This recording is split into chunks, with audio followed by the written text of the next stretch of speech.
I have the honor to invite Sam Rainsy, the leader of the opposition of Cambodia, who himself lives in exile due to the rising authoritarianism in his own country, to present the reason and the background, as well as the vision for the Southeast Asian community. Mr. Rainsy, you have the floor. Good afternoon to most of you in East Asia. The Association of Southeast Asian Nations, or ASEAN, was first created in 1967.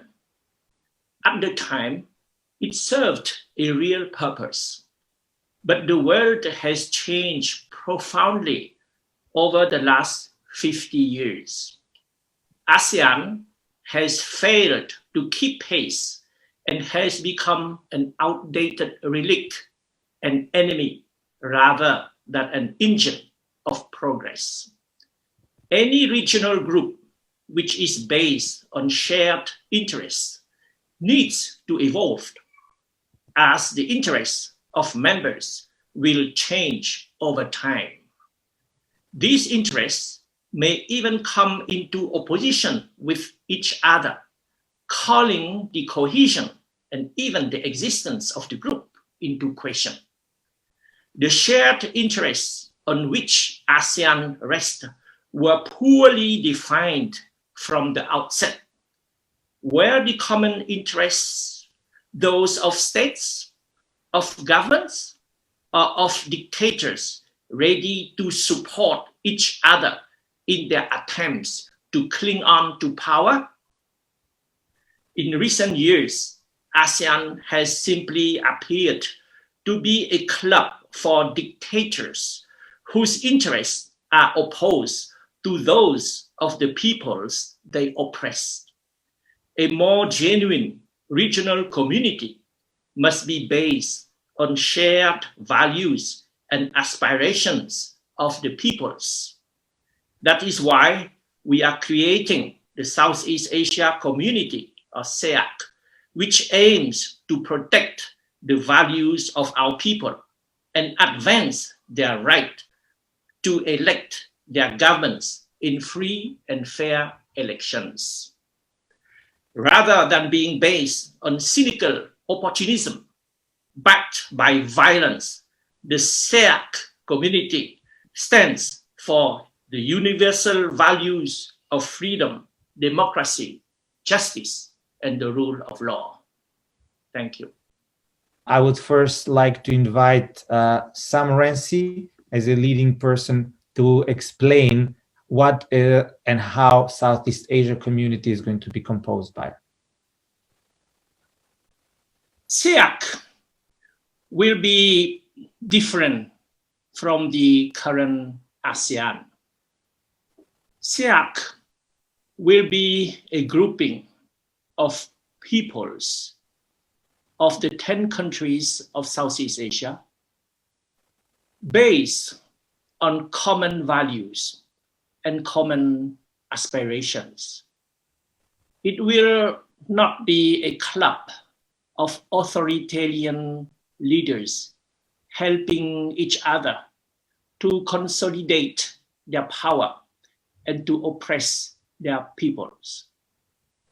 We will ensure that the principle of non-interference be abandoned, because this principle is outdated. It runs against humanity. Being part of humanity, we have to show solidarity with each other. In the current circumstances, we have to show our solidarity towards the Myanmar people in their fight to regain democracy, to see the result of free and fair elections in November 2020 being implemented, in seeing the power giving back to the people. Definitely, we need a new vision for the peoples of the 10 countries in Southeast Asia. Thank you. Sam Rainsy, you would like to add something? You lead one of the largest parties in the region. Yes, I would like to take the example of Cambodia. The political scene has changed dramatically over the last few years. Actually, there are only two political parties, big political parties. The ruling party, the Cambodia People's Party, led by Mr. Hun Sen, and the Cambodia National Rescue Party, which I founded with Kem Sokha, and I am the acting president of that party.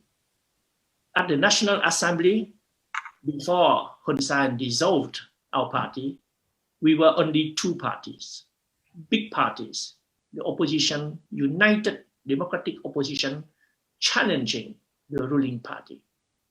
So it's a matter of time because we believe in democracy. The democratic trend is irrepressible.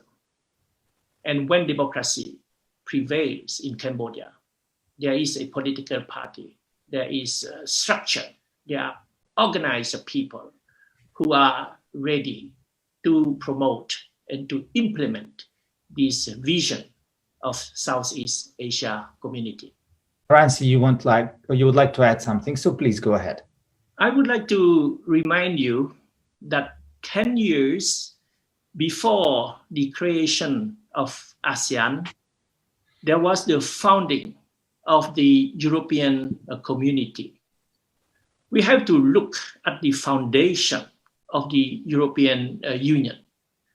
The European Union is not based on common interests alone. It is not based on common market. It is not based on common policies.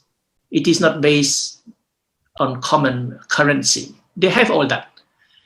But what is important are common values.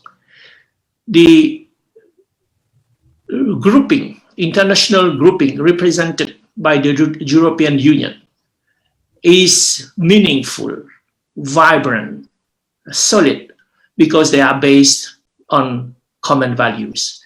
I think once the SEAC is established based on common values, then there will be ground for actions, not only talk, as is the case with the current ASEAN.